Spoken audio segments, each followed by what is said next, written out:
Olá, pessoas! Meu nome é Márcio e estamos aqui novamente para uma análise de A Casa do Dragão, episódio 7.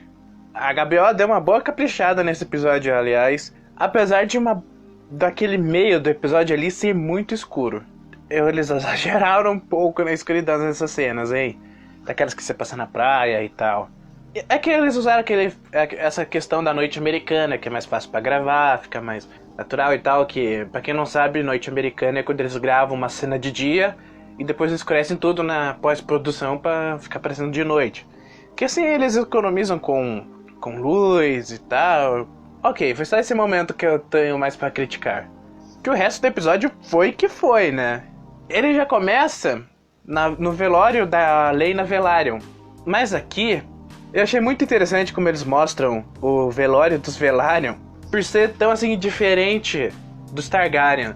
Mas enfim, temos a cena do velório da Laena, que tem aquele caixão de madeira e tal, com o rosto esculpido, e que ele joga depois no mar. Eu achei muito legal isso, porque lá no fundo a gente vê outros caixões mais antigos, assim, já cobertos por alga, por essas coisas que ficam assim embaixo do mar.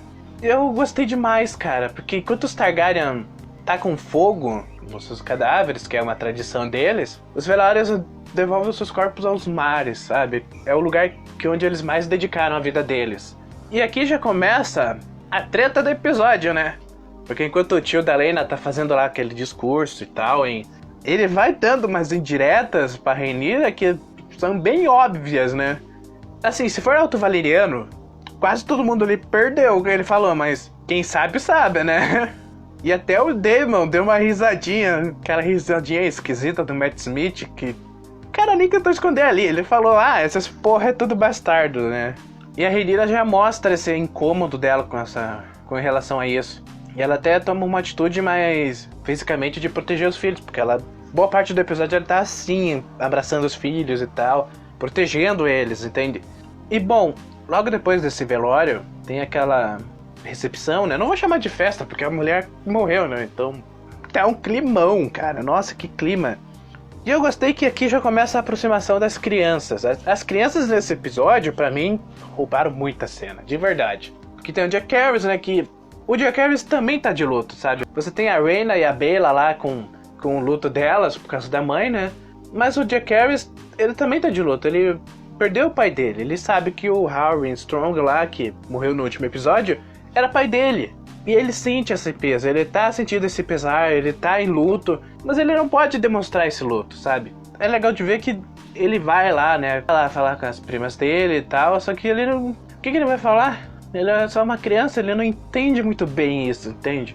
Mas uma delas ele vai e só segura a mão dele, e eles ficam um pouco mais próximos nesse momento. Eu achei bonita essa cena, sabe? Porque os Velaryon, né, o Jack Harris, as gêmeas e tal, eles se aproximam nesse momento, assim, e criam uma relação muito mais amistosa. O que entra muito em oposto à relação do Aegon com o Aemond e a Elaena, eu não lembro do nome dela, que daí são as filhas da Alicent com o Viserys. Os irmãos, né, que são os de sangue puro, digamos assim, eles não se gostam, eles só se picam, um fica zombando do outro, enquanto os bastardos e as primas deles se entendem tão bem, sabe? Achei interessante essa relação, sabe? E né, nesse episódio o Aegon ficou na manguaça quase o episódio inteiro, né? Ele tava naquela manguaça, o Otto Hightower até acha ele lá na escadaria todo jogado.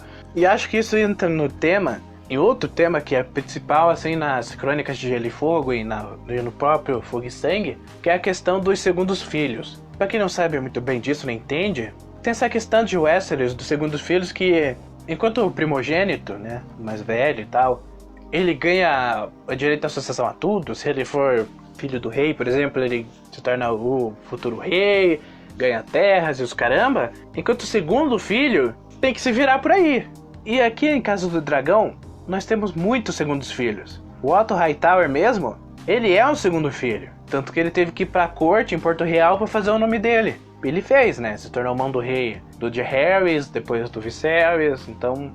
Mas tem dois segundos filhos aqui que são muito importantes pra trama. Não só desse episódio, mas acho que da série inteira. Que são o Daemon Targaryen, que eu sempre falo aqui, e o Aemond, que é filho da Alicent. Eu adorei alguns paralelos que eles parecem estar fazendo entre um e outro. Que assim, a gente adora passar pano para as coisas que o Daemon faz, mas o Aemond não é tão diferente assim dele, sejamos sinceros, né? Dá pra fazer um monte de comparativos entre os dois. Ambos são segundos filhos, os seus irmãos mais velhos que foram escolhidos para serem reis, só por essa questão de sucessão e tal. E eles tiveram que fazer o nome deles. O Daemon foi lá, lutou e ele foi lá e montou o dragão lá, que é o verme de sangue foda pra caramba, que é um dos maiores dragões ali do reino. Ele teve que ficar bom na espada, que ele não podia ficar contando com uma guarda real ali pra estar protegendo ele. E o Aemond não é muito diferente. A gente tá vendo o Aemond aí sendo meio que largado de lado pela família, assim, porque ele não é o herdeiro, então que se dane. Mas ele vai lá, ele aprende a lutar. A gente vê nesse episódio que ele se vira bem na hora da porrada. Ele vai e monta a Vhagar, que é a maior dragã dos Sete Reinos nessa época. Ele tá fazendo o nome dele também, assim como o Daemon já fez. E acho que é interessante eles construírem esse paralelo entre os dois, já que a história deles tá muito interligada, assim. Já que eu comentei do Aemond, vamos falar desse grande fato do episódio que foi ele montar a Vhagar, né? Cara, que cena aí. Eu gostei. Apesar de estar meio escura no começo, ela me conquistou depois, porque, nossa, aquela cena, né, dele se aproximando e tal, e a Vhagar até ameaçando cuspir fogo, mas é só ele ouvir as palavras dele que ela se acalma, e ele voando nas costas da Vhagar foi muito bom. Primeiro que, quando a Vhagar começa a se levantar, a gente começa a ver como se fosse umas pelanquinhas, sabe? Justamente por causa da idade da Vhagar. Ela sai voando e ela é gigantesca, a gente consegue perceber isso, ela é muito grande, cara. O Aemond fica um brinquedinho perto dela. Não é pouca coisa montar a Vhagar, né? Pena que pra isso, ele tem que ter perdido um olho. Assim como no episódio anterior, a Helaena já havia falado que, indiretamente, é claro, que pra conseguir um dragão, o Aemond teria que fechar um olho, aqui se mostrou verdadeiro. E antes de eu falar do fato do garoto fechar o olho, vamos comentar esse fato da Helaena? Os Targaryen têm essa tradição de pessoas na família que veem o futuro e tal. Tem a famosa Daenerys, a sonhadora, que viu a perdição de Valíria antes de acontecer, coisa e tal. E no livro não é dito que a Helaena tenha isso.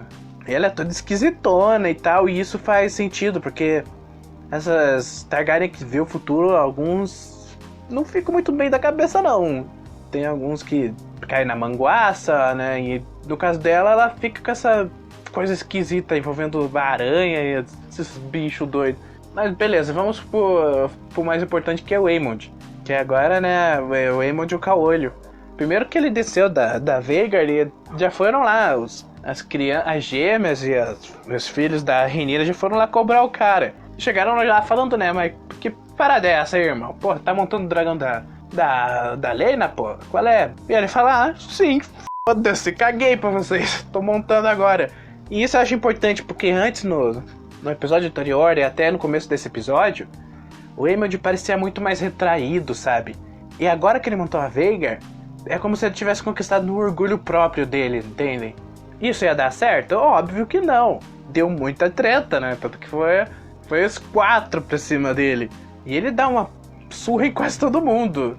Até que o Lucerys pega a faca do Jaehaerys lá e vral no olho dele. E cara, sai muito sangue. Nossa, que agonia ele com a mão assim na cara e sangrando sem parar. Nossa, foi muito legal. E só depois que toda essa treta aconteceu que chega alguém da guarda, né? Essa pessoa da guarda é foda, hein? Sinceramente, naquele episódio do casamento da Rhaenyra também. O maluco matando outro lá no meio do casamento, apareceram só depois. Aqui, corta o olho do maluco, só depois aparece. Todo mundo fica naquela tensão nessa cena. Tem essa reunião. Primeiro que isso que eu acabei de falar sobre a guarda, né? O próprio rei fala pra guarda, né? Vocês servem pra quê, caramba? Eu tô pagando o salário de vocês pra nada? E a Alicent tá pé da vida. E nesse caso não dá pra tirar muita razão dela, porque o filho dela acabou de perder o olho e tem aquele corte enorme na cara. Até que chega um momento que a Rhaenyra fala que o Aemond diz que os filhos dela eram bastardos e deu no que deu. E aqui fica tenso pra caramba essa cena. Que o rei vai lá e começa a questionar o Aemond de quem falou isso pra você, hein? Quem que falou essa merda? E, sem querer, ou por querer, o Aemond olha pra mãe dele. Mas logo depois o Aemond percebe que podia dar ruim pra mãe dele, e ele dá uma reviravolta nisso. Jogando a culpa em quem? No Aegon. E o Aegon até fica meio, ué, como assim, bicho? Mostrando que esses dois irmãos aí não são muito unidos não, né? Quando o rei vai questionar o Aegon fala que todo mundo sabe, todo mundo vê que são bastardos. E depois disso fica um climaço na cena, fica aquele clima ruim, A expressão corporal da Rhaenyra mostrando que está muito, assim, exposta nesse momento, muito frágil, digamos assim. E aí o rei fala braba, né? Tá, vamos acabar com esse boato e quem falar disso de novo eu arranco a língua. E tem isso no livro também, ele bota esse negócio também de que quem falar mal da Rhaenyra vai perder a língua. E eu acho muito legal isso. Mas é que tá, isso daí não é um bastante pra Alicent. Ela tá muito pé da vida com isso. E o que dá? Ela fala pro Criston Cole ir lá arrancar o olho dos filhos da Rhaenyra. E todo mundo fica, eita cara, como assim, mano? E é interessante esse momento porque o cara que manda na guarda real lá, o carecão que eu não sei o nome, ele olha pro Criston Cole meio tipo, o que tu vai fazer, hein, irmão? Vai fazer o quê, hein? Seguir a ordem do rei ou seguir a ordem da tua protegida aí? E daí o Criston Cole fala que, né, ele jurou proteger, ele é só o protetor da Alicent, a lealdade dele é com o rei. E o que dá? A Alicent perde a razão e puxa a faca do rei. Ela pega a faquinha lá de aço valeriano que tá escrito que canção de gelo e fogo e Azor Ahai e os cacete. E ela vai pra cima da Rhaenyra. E aqui a tensão tá lá do alto. Que antes era só questão de ameaça, de provocações e tal. E aqui é o ato mesmo. E a Alicent vai pra cima com a faca pra matar. E não só ela, o Criston Cole vai avançando. E quem aparece na frente dele? O Daemon. O Daemon se posta assim na frente de tipo, tu não vai não. Vai pra lá, tiozão. E chega até a guarda real e os cacete. E a Rhaenyra segura lá o braço da Alicent e fala, tu fica se pagando aí de bela, recatada do lar aí, mas agora todo mundo viu o que tu é, né? Sua Kenga. E daí acaba que a Alicent corta o braço da Rhaenyra. E todo mundo fica, caramba, mano, olha o que ela fez, bicho. Daí, nesse momento, a gente acha, putz, ferrou agora. Mas daí o Aemond age e faz algo certo. Que ele fala, não, que é muito parecido com o livro, aliás. Que ele chega lá e fala, mãe, não se preocupa comigo aí. Isso aqui foi uma troca justa. Eu perdi um olho, mas ganhei um dragão. Aliás, que fase foda, hein? Eu achei muito brabo ele nessa cena. Esse episódio eu curti o Aemond, eu tenho que admitir. E quando ele fala isso, cara, a questão toda parece que ganhou um ponto final, assim, tipo, tá, beleza. Agora a gente parou aqui, vamos cada um pro teu canto. Tanto que ele vai lá e abraça a Alicent pra ela se acalmar, eles saem. E eu achei interessante também o que eles fizeram no final do episódio. Porque, caras, eu não tava esperando aquilo com o Laenor. Eles fingem a morte do Laenor. Eu achei demais. Porque quando começou a cena da Rhaenyra conversando com o Daemon e falando que precisava dele, que eles tinham que casar pra ficar firme, eu já fiquei com medo. Porque no livro, no Fogo e Sangue, morre, né, a Laena e tal. E algum tempo depois, morre o Laenor também. E de um jeito bem suspeito, é o carinha que tava sempre lá do lado dele, que teria matado ele e fugido e sumiu no mundo. E no livro, tem essa suspeita de quem que fez isso. E alguns acham que tinha sido o Daemon já planejando poder se casar com a Rhaenyra depois da morte do Laenor. E aqui é uma mistureba disso, que eu achei legal demais. Porque quem sugere essa parada é a Rhaenyra. Ela que fala, vamos casar, dê tchau pro Laenor, a gente se casa e a gente fica forte. E daí ela fala isso tudo e vai fazendo a montagem do Daemon indo lá falar com o escudeiro, o cara de armas que anda sempre com o Laenor lá, que eu não lembro o nome, não faço ideia do nome dele. E na hora eu pensei, caramba, eles vão fazer que a Rhaenyra matou o Laenor. Cara, na hora que eu vi isso eu pensei, mano, eles vão fazer isso e, nossa, isso vai ser um ponto de virada, porque até agora as ações da Rhaenyra tinham boas motivações, tinham coisa de herói, mas aqui, se ela fizesse isso mesmo, ela ia ganhar um lado mais vilanesco, assim, e tal. E que no discurso que ela faz com o Daemon, tem um pouco disso, que ela fala que não quer ser uma tirana. Mas o Daemon retruca que Tiranos demonstram poder e as pessoas respeitam o poder. E é verdade. Quem lê Maquiavel sabe muito bem disso. Que é a questão do, você quer ser amado ou quer ser temido? E que acho que todo rei busca isso, né? E nessa cena, a gente vai vendo a construção desse plano, o Daemon fazendo as coisas, usando aquela touquinha de mestre de Star Wars lá, que ele adora usar. E vai acontecendo essas coisas. Deu real, pensei, não, vou matar o Laenor. E tem aquela luta de espada do Laenor com o maluco lá, que eu não lembro o nome. E depois aparece o maluco morto na chaminé lá, que eu esqueci o nome do negócio. Na lareira, isso. Lareira é o nome. E eu pensei, caramba! Mataram o Laenor! Mano! E é triste pra caralho, porque a Rhaenys chega lá com o Corlys e ela cai no chão chorando e... Mano do céu! E logo depois mostra a Rhaenyra se casando com o Daemon. E eles usando aquele vidro de dragão lá pra cortar a boca deles. Aliás, esse vidro de dragão aqui é importante em Game of Thrones, mas dane-se, que não importa muito. E eles estão casando lá. Aliás, a cena do casamento deles é bonita pra cacete. Essa roupa deles meio branco com vermelho é muito foda. E tá chovendo, e tá as crianças lá com aquele...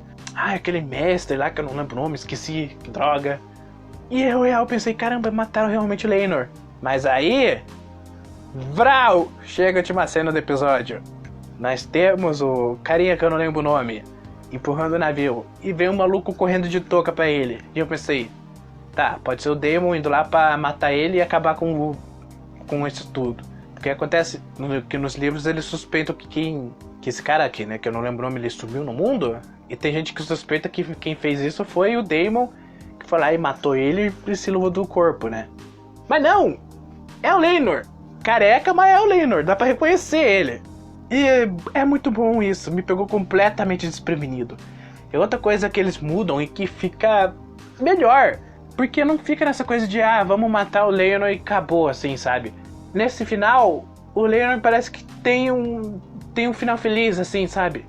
Ele tem uma história feliz daqui pra diante, que com aquele papo que o Daemon tem com o carinha que eu não lembro o nome, ele fala que tem lugares que só o dinheiro importa e que se dane o que você faça. O Laenor e o carinha lá podem ir pro outro lado do Mar Estreito, eles podem ir lá pra, sei lá, Pentos, podem ir pra Cidades Livres lá e os cacete. E eles podem viver lá juntos, como um casal, eles podem viver felizes, eles não precisam ficar se escondendo.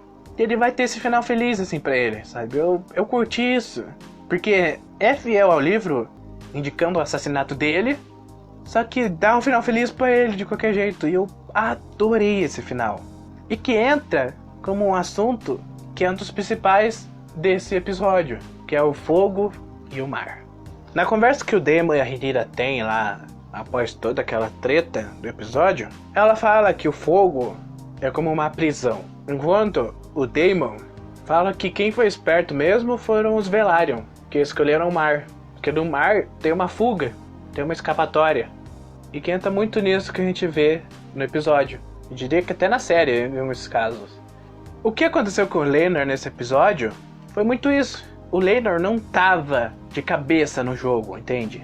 Nessa questão toda pelo trono da Rhaenyra, ele não tava.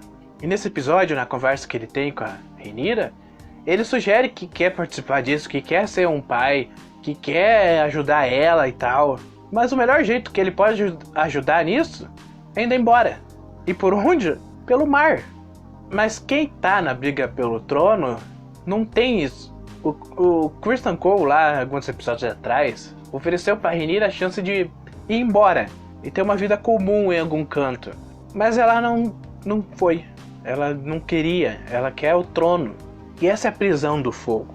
Ela não pode fugir disso. Ela quer o trono, ela tem essa ambição e ela vai ir atrás, mesmo que isso acabe com ela. E um monte de personagens aqui a gente pode dizer o mesmo. A Alicent entrou nisso e não é mais pra sair. Não tem mais saída, não tem mais escapatória. E o pai dela fala que, nesse episódio, né, que ela mostrou ter a força necessária pra ganhar esse jogo. Porque agora ela caiu de cabeça no fogo, entende? O Viserys se faz de cego pra tudo isso. Pra essa coisa toda, dessa disputa pelo trono e tal. E o que acontece com ele? Ele tá sendo queimado. Que melhor definição podemos dizer disso que tá passando com ele? É como se ele estivesse no fogo e ignorando as queimaduras. Então sim, o mar pode ser libertador, mas às vezes a tentação do fogo é tão grande que vale a pena ficar preso. E bom, por hoje é isso. Espero que tenham gostado do vídeo. Me sigam nas minhas redes sociais, que devem estar passando aí na tela agora. Curte, comenta, compartilha esse vídeo.